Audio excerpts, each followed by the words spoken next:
जय श्री कृष्ण दोस्तों, हर हर महादेव। मैं पूनम पांडे आप सभी लोगों का शक्ति कुंज चैनल पे बहुत बहुत स्वागत करती हूँ। आज का देखिए वीडियो बहुत ही महत्वपूर्ण है क्योंकि आज का जो वीडियो है वह 2025 शारदीय नवरात्रि के पारण से संबंधित है, विसर्जन से संबंधित है। कलश पे जो हमें सबकी स्थापना हम किए रहते हैं, नवग्रह की, षोडश मातृका की, कलश की, भगवती दुर्गा की, इन सभी सामग्रियों का कैसे विसर्जन आदि हमें करना है, क्या विधि है, सभी की जो है बहुत ही और भी बहुत सारे जो टॉपिक्स हैं इसमें हम लोग डिस्कस करेंगे। तो वीडियो को देखिए बिना स्किप किए आप लोग इसको पूरा अच्छे से देखिएगा, समझिएगा। उसके बाद देखिए अगर कोई आपका प्रश्न रह जाएगा तो कमेंट बॉक्स में मुझसे पूछिएगा, उसका रिप्लाई मैं आपको करूँगी। क्योंकि देखिए भगवती का आवाहन, उनका स्थापन जितना ज़्यादा महत्वपूर्ण होता है उतना ही ज़्यादा महत्वपूर्ण जो होता है वो भगवती का विसर्जन करना भी होता है। हम अपने कलश का विसर्जन करना भी होता है। तो आवाहन महत्वपूर्ण तो है ही है, साथ ही साथ विसर्जन भी बहुत ही महत्वपूर्ण होता है। क्योंकि अगर हम विसर्जन सही ढंग से नहीं करते हैं, अपने पारण जो व्रत का हम सही ढंग से नहीं करते हैं, तो नवरात्रि व्रत का पूर्ण लाभ हमें नहीं मिलता है। क्योंकि देखिए इतने संयम के संग, धैर्य के संग पूरे जो है 9 दिन नवरात्रि तक हमने जो है व्रत किया, पूजन अर्चन किया। तो जब पारण का समय आ रहा है, जब विसर्जन का समय आ रहा है, तो हमें घबराना बिल्कुल नहीं चाहिए, बल्कि बहुत ही संयम के संग, धैर्य के संग जो है विसर्जन आदि का कार्य करना चाहिए और अपने व्रत का हमें पारण करना चाहिए, ताकि इस व्रत का जो है जो हमने अनुष्ठान किया हुआ है 9 दिन का, ये हमें पूर्ण लाभ हमें प्राप्त हो। तो हम सभी जान रहे हैं कि 2025 का जो नवरात्रि है वो 9 दिन का न होके 10 दिन का है। तो इस बार हम सभी लोग जो है 10 दिन का व्रत कर रहे हैं, 10 दिन का जो पूजा अनुष्ठान हम लोग कर रहे हैं। तो विसर्जन में इसको हमको गड़बड़ी नहीं करनी है, ठीक है। तो देखिए इस साल का जो 2025 का शारदीय नवरात्रि का अष्टमी जो है वह जो है 30 सितंबर दिन मंगलवार को मनाई जा रही है। जो महानवमी है वह 1 अक्टूबर दिन बुधवार को मनाई जा रही है। तो जितने भी लोग जो पूरे नवरात्रि का व्रत कर रहे हैं वो लोग भी, और जो लोग केवल सप्तमी अष्टमी नवमी का व्रत कर रहे हैं वो लोग भी, तो जिस भी नियम को आप अपना रहे हैं, चाहे पूरी नवरात्रि का, चाहे सप्तमी अष्टमी नवमी का, तो सभी को जो है इस व्रत का जो पारण है वह 10वीं तिथि में ही करना है। क्योंकि देखिए हम ये जो व्रत करते हैं नवरात्रि का, 9 दिन और 9 रात्रि का हम व्रत करते हैं। तो 9वीं तिथि की जहाँ तक रात्रि होती है वहाँ तक हमें इसका व्रत करना होता है। उसके पश्चात जो है इस व्रत का जो है हमको अपने पारण करना होता है। तो हमेशा 10वीं तिथि में ही जो है अपने व्रत का हमें पारण करना चाहिए, और अपना जो विसर्जन भी हमें जो है 10वीं तिथि में ही करना चाहिए। इस बात का देखिए बातें देखिए बहुत छोटी छोटी बारीक बातें होती हैं, लेकिन इसको हमको समझना चाहिए। अब देखिए बहुत सारे लोगों के घर में देखिए अष्टमी के दिन जो है कन्या पूजन होता है और हवन होता है। बहुत सारे लोगों के घर में देखिए नवमी का देखिए कन्या पूजन होता है और हवन होता है। जैसे हम लोग भी स्वयं देखिए नवमी में जो है कन्या पूजन और हवन आदि का कार्य करते हैं। तो आपके घर में जैसे भी होता है, चाहे अष्टमी का चाहे नवमी का, अपने हिसाब से देखिए उसको कर लीजिएगा। क्योंकि देखिए हर घर की अपनी अपनी कुछ मान्यताएं होती हैं, उसके अनुसार काम करना चाहिए। देखिए लेकिन पारण जो है वो 10वीं तिथि में ही हम करेंगे। क्योंकि इस साल का देखिए जो 9वीं तिथि है वह 1 अक्टूबर दिन बुधवार की शाम में 7:01 तक है। वहाँ तक 9वीं तिथि है, उसके पश्चात जो है 10वीं तिथि लग जा रही है। और ये 10वीं तिथि अगले दिन गुरुवार को 2 अक्टूबर दिन गुरुवार को शाम में 7:10 तक है, ठीक है। तो हाँ 10वीं का भी हमें ध्यान रखना है कि अगले दिन शाम में 7:10 तक है। तो इस तरीके से देखिए इसको समझ लीजिए। अब क्या करना है हमें कि जो देखिए ऐसा शास्त्रों में देखिए वर्णन है कि देखिए जो माता का विसर्जन करना होता है वह हमेशा श्रवण नक्षत्र में ही किया जाता है, ठीक है। माता का आवाहन हमने अच्छे से कर लिया। उत्तराषाढ़ नक्षत्र देखिए, उत्तरा में हमें पूजन करना होता है, और जब श्रवण नक्षत्र आ जाता है तो हमें माता का विसर्जन करना चाहिए। ये देखिए ब्रह्म वैवर्त पुराण अगर आप देखेंगे तो उसमें प्रकृति खंड में देखिए इसमें लिखा हुआ है, जहाँ माता दुर्गा का पूजन अर्चन भी बताया हुआ है, वहाँ पे स्पष्ट लिखा हुआ है कि श्रवण नक्षत्र में ही माता का विसर्जन करने से लक्ष्मी की प्राप्ति होती है, धन संपदा की प्राप्ति होती है, और जो गृहस्थ लोग होते हैं तो उन लोगों को पुत्र पौत्रों की प्राप्ति होती है, अर्थात वंश की वृद्धि होती है। इसलिए हमेशा ही जो है श्रवण नक्षत्र में जो ही विसर्जन का कार्य हमें करना चाहिए, अपने व्रत का पारण भी हमें करना चाहिए। तो देखिए श्रवण नक्षत्र जो है वह देखिए 2 अक्टूबर दिन गुरुवार को देखिए सुबह में 9:13 से जो है श्रवण नक्षत्र शुरू हो रहा है, जो कि पूरे दिन और पूरी रात्रि हमें मिल रहा है। तो हमें जो अपना पारण करना है और हमें जो अपना विसर्जन करना है वह 2 अक्टूबर दिन गुरुवार को सुबह में 9:13 के बाद करना है, और शाम में 7:10 तक कर लेना है। क्योंकि उसके बाद देखिए एकादशी तिथि लग जाएगी, 10वीं तिथि समाप्त हो जाएगी। तो सुबह में 2 अक्टूबर दिन गुरुवार को सुबह में 9:13 के बाद से लेके शाम में 7:10 के अंदर तक अपनी सुविधानुसार, जब भी आपको जैसे सहूलियत हो उस हिसाब से अपने आप जो भी अपने आवाहन किया हुआ चौकी पे सब जो है माता का, कलश देवता का, नवग्रह का, षोडश मातृका सबका जो हमें विसर्जन करना है और अपने व्रत का हमें पारण भी करना है। बहुत सारे घरों में देखिए ऐसा भी होता है कि 9वीं तिथि का जो है जब कन्या पूजन कर लेते हैं, हवन आदि सब कुछ कर लेते हैं, तो उसके पश्चात जो वो भोग मतलब प्रसाद माता को लगा रहता है, उसी से जो व्रत का अपने वो पारण कर लेते हैं। तो देखिए, अगर आपके घर में ऐसा होता है तो आप कर लीजिएगा, ठीक है। लेकिन हाँ, अगर आप ऐसा भी करते हैं तो चौकी का जो विसर्जन है, कलश का जो विसर्जन है, माता दुर्गा की जो मूर्ति आपने स्थापित की हुई, चाहे मिट्टी की हुई है, चाहे आपने धातु का किया हुआ है, सब जो है उस सबको ये कार्य सभी जो है 10वीं तिथि में अगले दिन 2 अक्टूबर दिन गुरुवार को ही किया जाएगा, ठीक है। इस बात का देखिए आप लोग ध्यान रखिएगा। अब हमें एक और छोटी बात का हमें क्या ध्यान रखना है कि देखिए, जो लोग पूरे 9 दिन का व्रत करते हैं, 9 दिन नवरात्रि का व्रत करते हैं, तो वो लोग कन्या पूजन जब कर लेते हैं तो उनको देखिए अलग से दान वगैरह करने की आवश्यकता नहीं होती है, ठीक है। लेकिन जो लोग कन्या पूजन नहीं करते, बहुत सारे लोग ऐसे होते हैं जो कन्या पूजन नहीं कर पाते हैं, तो कन्या पूजन अगर आप नहीं करते हैं तो ऐसी स्थिति में, क्योंकि आप लोग हमें 9 दिन का जो है अनुष्ठान किया हुआ है, तो जब आप अपना जो है व्रत का पारण करेंगे तो पारण करने से पूर्व जो है, ठीक है, पारण करने से पूर्व जो है आप किसी ब्राह्मण को जो है खाने पीने की जो सामग्री होती है, जो सूखी सामग्री है, ठीक है, या तो अगर आप चाहिए तो बना के आप दीजिए, नहीं तो आप जो सूखी सामग्री है किसी ब्राह्मण को जो है दान करके उसके पश्चात जो है अपने व्रत का पारण कीजिएगा। आप चावल ले लीजिएगा, आटा ले लीजिएगा, ठीक है। अब इसके अलावा जो है दाल ले लीजिएगा, हल्दी है, नमक है, कुछ जो है सब्जी ले लीजिएगा, जैसे आलू है, टमाटर है, और जो आपको सीजनल सब्जी मिल जाए वो सब्जी ले लीजिएगा, घी ले लीजिएगा, और दक्षिणा रख के जो है किसी ब्राह्मण को जो आप दान कर दीजिएगा। उसके पश्चात जो है अपने व्रत का पारण कीजिएगा, क्योंकि कन्या पूजन आपने नहीं किया है और आपने 9 दिन का अनुष्ठान किया हुआ है, तो बिना दान के जो है व्रत का पारण मत करिएगा। इस बात को देखिए आप लोग ध्यान रखिएगा। और बहुत लोग के मन में ये होता है कि जो विसर्जन होता है, तो जो हमने देखिए अगर आपने चौकी पे देखिए क्या क्या किसका आह्वान किया है, तो देखिए जैसे मैंने किया हुआ है, तो मैंने कलश देव का आह्वान किया हुआ है, नवग्रह का मैंने आह्वान किया हुआ है, षोडश मातृका क्या किया हुआ है, भगवती को तो मैंने स्थापित किया ही है। तो बहुत सारे लोगों को देखिए कलश देव का तो विसर्जन कर देते हैं, नवग्रह का भी कर देते हैं, षोडश मातृका का भी कर देते हैं, लेकिन जब दुर्गा माता का विसर्जन का आता है समय, तो उन लोगों के मन में आता है कि अरे दुर्गा माता का हम लोग विसर्जन नहीं करेंगे, देवी का विसर्जन हम नहीं करेंगे। लेकिन यहाँ पे ध्यान दीजिएगा कि जिन जिन लोगों का आवाहन होता है उनका विसर्जन करना अनिवार्य होता है। तो हमने अगर आवाहन किया है तो हमको विसर्जन करना ही चाहिए, ठीक है।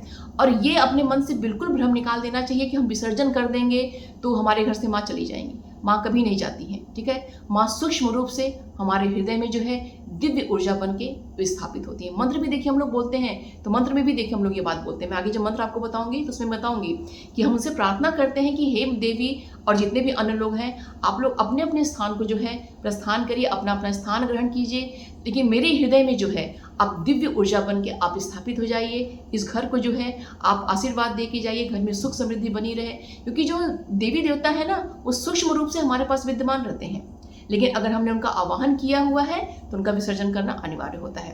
तो ऐसा मत करिएगा कि विसर्जन काम नहीं करिएगा, कुछ लोगों का कर दीजिएगा, कुछ लोगों का विसर्जन मत करिएगा, विसर्जन करना अनिवार्य होता है। विसर्जन कैसे करना है और जो चौकी पर जो सामग्री रखी हुई है कैसे उनका करना है उसको हम लोग ध्यान देते हैं। तो मैं स्टेप बाय स्टेप मैं आपको समझाती हूँ। तो आपने जिस चीज़ को किया हुआ है उसके अनुसार जो विसर्जन आप कर लीजिएगा, ठीक है। तो अब देखिए जैसे आपने दीपक जलाया हुआ है, तो दीपक जहाँ पे है उसको वहाँ पे वहीं रहने दीजिए, ठीक है। जब तक दीपक जलेगा जलता रहेगा, ठीक है, उसको ठंडा नहीं करना है, अब ना तो उसमें तेल आगे भरना है, ठीक है। तो 9:13 के बाद 2 अक्टूबर दिन गुरुवार के बाद जो है दीपक चल रहा है जलने दीजिए, ठीक।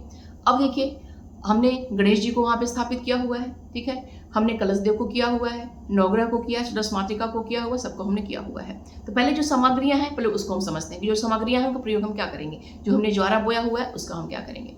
तो देखिए कलश देव का हमने स्थापित किया हुआ है, तो अगर हमने ज्वारे में ही देखिए जैसे किया हुआ है, तो विसर्जन में भी बताऊंगी मंत्र क्या बोलना है, कैसे भाव करना है। तो पहले क्या क्या करना है पहले उसको समझते हैं। तो कलश जो है, कलश को दोनों हाथों से पकड़ के जो है उसको हम उठाएंगे।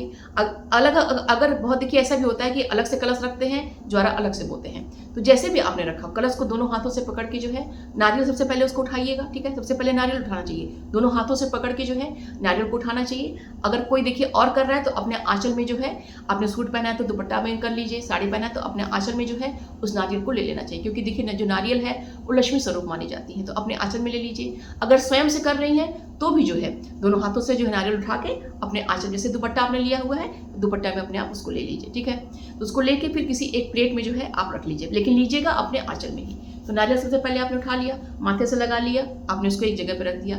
फिर कलश को जो है अब दोनों हाथों से उठाया, कलश को उठा के अपने माथे से आपने जो है लगा लिया, ठीक है। माथे से लगा के जो है उसको जो है एक स्थान पे जो है आपने रख दिया, मतलब जमीन पे नहीं रखिएगा, कोई प्लेट वगैरह आपने पहले से रख लीजिए, उस पे ही रखिएगा। जब कभी भी कलश को उठा के सीधे जो है जमीन पे नहीं रखना चाहिए, एक जो है किसी स्थान पे मतलब रखना चाहिए। कलश आपने रख लिया, फिर जो है क्योंकि देखिए उसके बाद जो, क्योंकि अभी हमने क्योंकि चौकी के पास हम बैठे हुए हैं तो सब कुछ आगे बढ़ा, सब कुछ आगे पीछे करके फिर तो कलश का जल लेके आगे हम लोग जाएंगे, ठीक है, ये हमने कर लिया।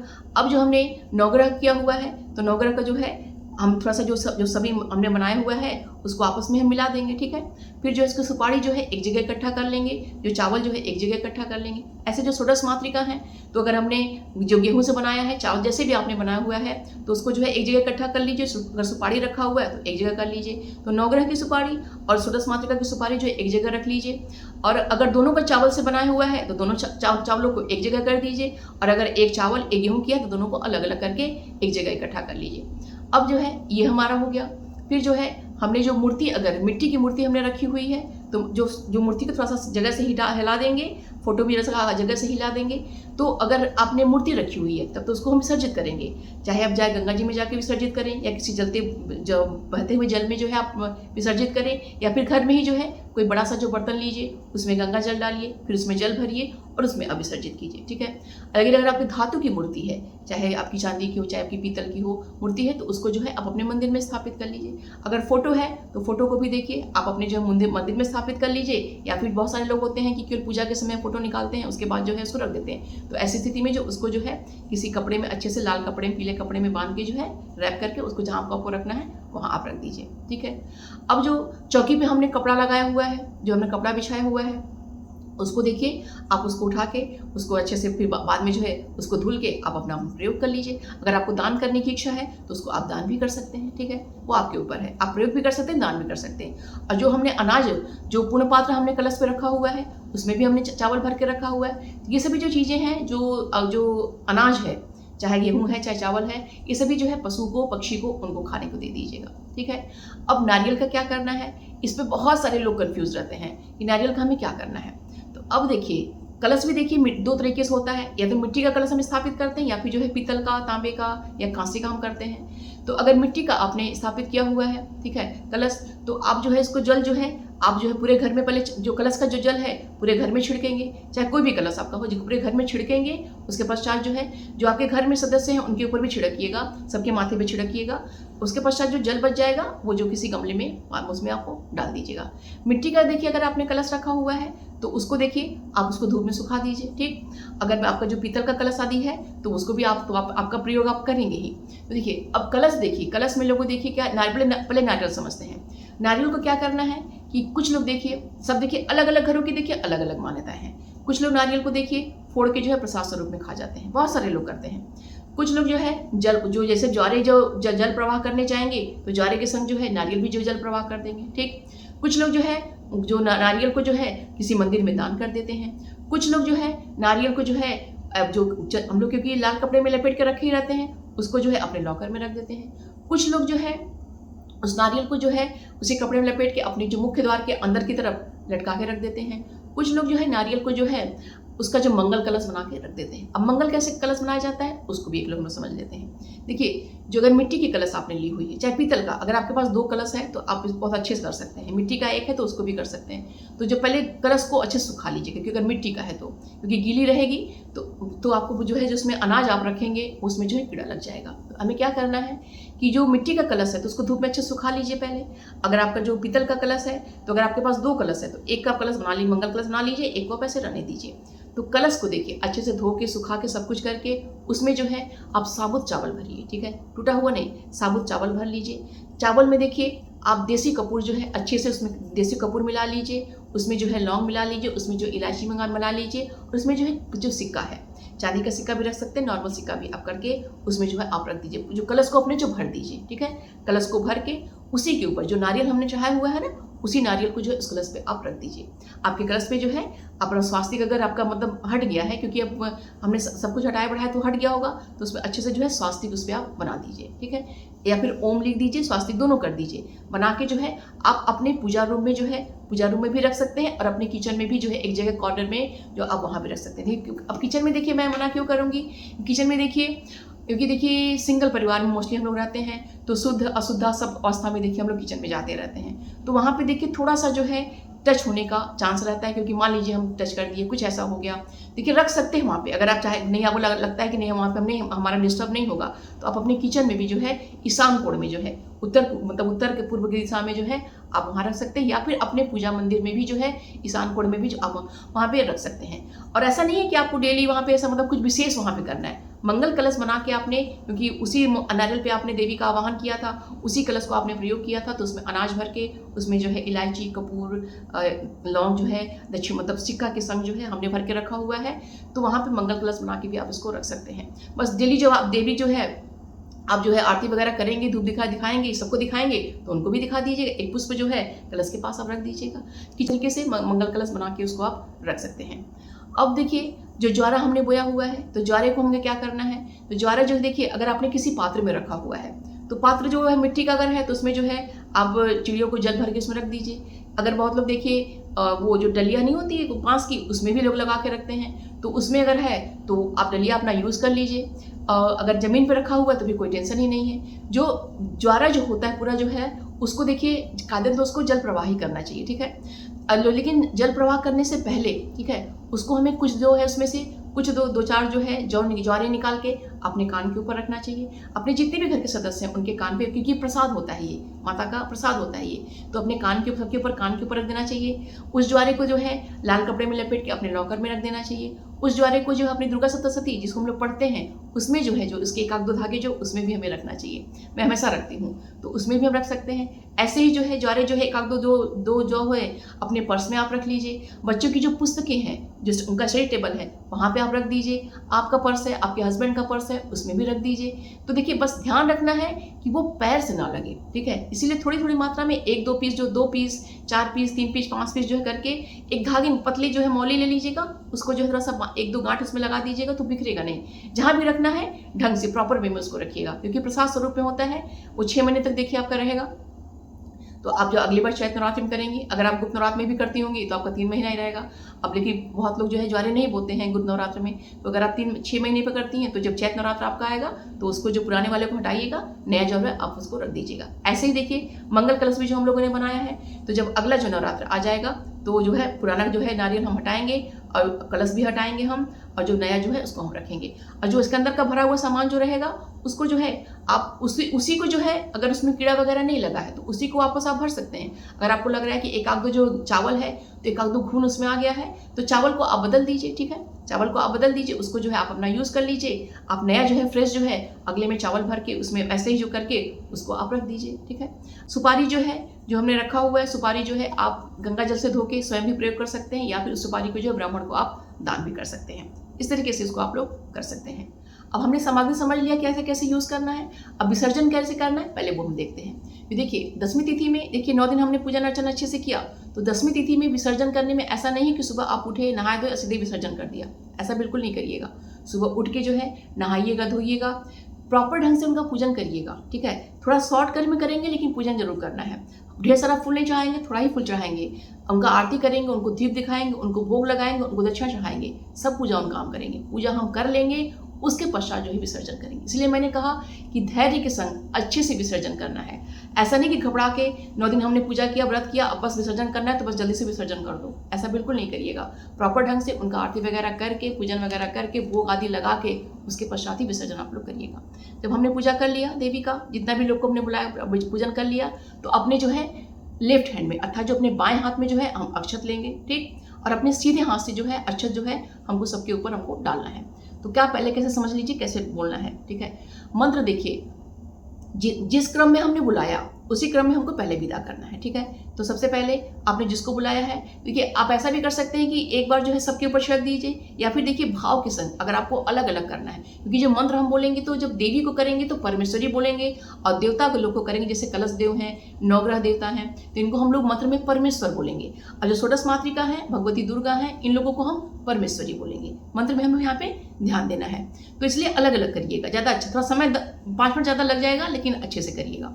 तो अब जैसे मान लीजिए देखिए आपने कलश का किया, तो कलश में देखिए कलश का करेंगे तो अपने बाएं हाथ पे अर्थात लेफ्ट हैंड में जो चावल लेंगे और सीधे हाथ से जो इनके ऊपर हम पहले मंत्र बोलेंगे, ठीक है। उसके बाद मंत्र जब हम बोल लेंगे, पहले सबसे पहले अपराध क्षमा मांगिएगा, ठीक है। बहुत लोग अपराध क्षमा भूल जाते हैं। अपराध क्षमा पहले मांग लीजिएगा। कौन सा मांगिएगा? देखिए, हम सप्तशती हम सभी लोग पढ़ रहे हैं, मोस्टली पढ़ रहे हैं। तो सप्तशती में जो छोटा वाला अपराध क्षमा है, अपराध सहस्राणि क्रियन्ते हरनिशं मया दासो मिति मामत्वा क्षमस्व परमेश्वरी आह्वानम ना जानामि विसर्जनम। अभी तक देखिए, हम लोग जो पूजा करते हैं तो हम लोग कभी विसर्जन नहीं बोला होगा। अगर आपने भी बोला होगा या बोल रहे हैं तो मत बोलिएगा तवार्चनम। विसर्जन की जगह तवार्चनम, मतलब आपकी पूजा करना। विसर्जन आखिरी दिन बोलेंगे हम लोग। तो आह्वानम ना जानामि विसर्जनम पूजाम चैव ना जानामि क्षम्यताम परमेश्वरी मंत्रहीनम क्रियाहीनम भक्तहीनम सुरेश्वरी यद पूजितम मया देवी परिपूर्णम तदस्तु में। आगे भी 2 लाइन 3 लाइन है। तो इस मंत्र को आप देख के ही बोल दीजिएगा, ठीक है। पढ़ के उसको आप बोल दीजिएगा। उसका हिंदी में अर्थ भी उसमें लिखा हुआ है, तो उसको भी देख के आप लोग बोल लीजिएगा कि हमें कुछ नहीं आता है, कोई नियम कानून, न तो आवाहन न तो विसर्जन, कुछ नहीं आता है माता। जो भी हमने किया है उसको आप स्वीकार कीजिए। हमारे द्वारा किए गए समस्त प्रकार के अपराधों को आप क्षमा करिए। पहले अपराध क्षमा मांग लीजिएगा, उसके पश्चात विसर्जन का काम करिएगा। तो वही है, दाएं हाथ में अर्थात लेफ्ट हैंड में चावल लेंगे, सीधे हाथ से जो है आप करेंगे। हाथ में अक्षत ले लीजिएगा, उसके पश्चात जो है मंत्र आप बोलिएगा। पहले मैं मंत्र बता रही हूँ, फिर उसका मैं हिंदी में आपको बताऊंगी। जो आपको सहूलियत होगी उस हिसाब से आप कर लीजिएगा। तो मंत्र क्या है? गच्छ गच्छ परम स्थानम स्वस्थानम परमेश्वरी पूजाराधना काले च पुनरागमनाय च तिष्ठ तिष्ठ पर स्थाने स्वस्थाने परमेश्वरी यत्र ब्रह्मादयो देवाः सर्वे तिष्ठन्ति मे हृदि। अब अगर देवता का हम विसर्जन करेंगे तो क्या बोलेंगे? गच्छ गच्छ परम स्थानम स्वस्थानम परमेश्वर पूजाराधना काले च पुनरागमनाय च तिष्ठ तिष्ठ पर स्थाने स्वस्थाने परमेश्वर यत्र ब्रह्मादयो देवाः सर्वे तिष्ठन्ति मे हृदि। अब देखिए, इस मंत्र में क्या बोला गया है कि गच्छ गच्छ परम स्थानम स्वस्थानम परमेश्वर है। तो अब हिंदी में क्या हम बोलेंगे कि हे परमेश्वर, भले परमेश्वरी या परमेश्वर, मैं आपसे प्रार्थना करती हूँ, मैं आपसे निवेदन करती हूँ कि आप अपने स्थान को प्रस्थान कीजिए। आप जिस जिस जगह से आप आए हुए हैं उस स्थान को जो है आप अपने ग्रहण कीजिए।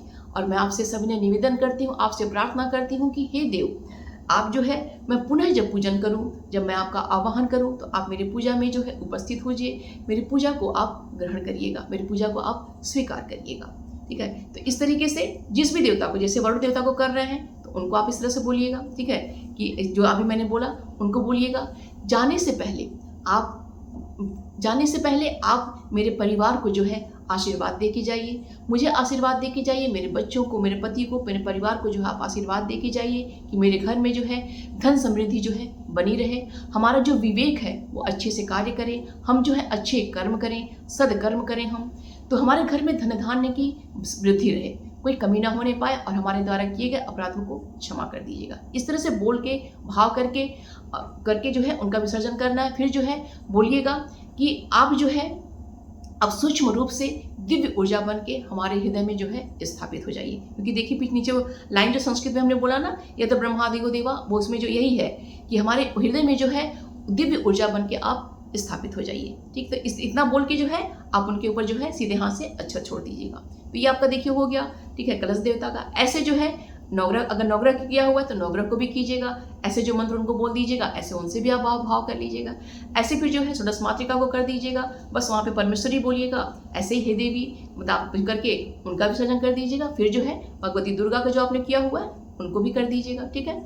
इस तरीके से सभी का जो है विसर्जन हमें कर देना है। सभी से जो है प्रार्थना हमें यही करना है कि हमारे घर में जो है आप धन समृद्धि से परिपूर्ण करिए, ठीक है। हमारे परिवार पे, हमारे बच्चों पे, सब पे जो है अपना जो है सौभाग्य बना, मतलब अपना आशीर्वाद बना के रखिए। हमारे सौभाग्य में वृद्धि कीजिए, हमारे वंश में वृद्धि कीजिए। जो देखिए विसर्जन में अपना भाव, आपका अंदर से जो भाव है उसको आप अच्छे से जो बोल सकते हैं। संस्कृत का मंत्र भी बोल दीजिए, उसके पश्चात जो हिंदी में जो अपना भाव जो है अच्छे से वो अपने भाव भी आप बोल दीजिए, ठीक। ज्वारे को देखिए ऐसा नहीं है कि उस पर अच्छा छिड़कना है। ज्वारा तो जो है आप उठा लीजिएगा, माथे उनको लगा लीजिएगा, फिर जो है जैसे जैसे आप करना है वैसे आप कर लीजिएगा। दीपक जो है आप जहाँ जल रहा है थोड़ा सा स्थान बस बदल दीजिएगा, दीपक को जलने दीजिएगा। उनको भी देखिए प्रणाम करिएगा, क्योंकि 9 दिन से अगर आपका अखंड दीपक जल रहा है तो अग्नि देवता की अखंड दीपक की जो महती कृपा होती है कि वो हमारी मनोकामना को पूर्ण करते हैं। क्योंकि 9 दिन का अखंड दीपक अगर प्रॉपर विधान से जलता है तो महती कृपा उनकी रहती है। मैं तो देखिए जब करती हूँ तो मैं तो बहुत ही मतलब कृतज्ञ हो जाती हूँ कि आपका बहुत ही आशीर्वाद है कि आप अखंड रूप से मेरा जो है आप जल रहे हैं।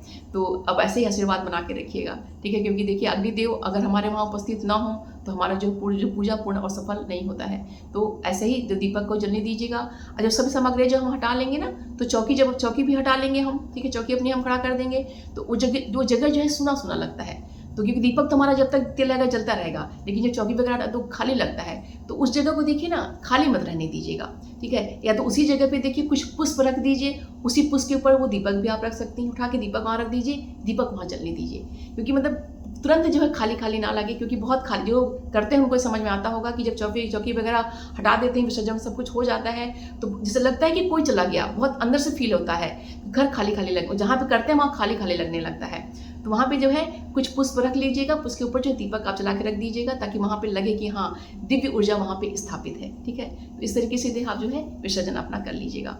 कुछ पॉइंट्स अगर छूट गया है, क्योंकि देखिए वीडियो बनाने में बहुत सारा पॉइंट छूट जाता है, मिस हो जाता है, तो आप जो है कमेंट बॉक्स में पूछिएगा। अगर कुछ आपका रह गया हो तो उसका रिप्लाई मैं आपको अवश्य करूँगी।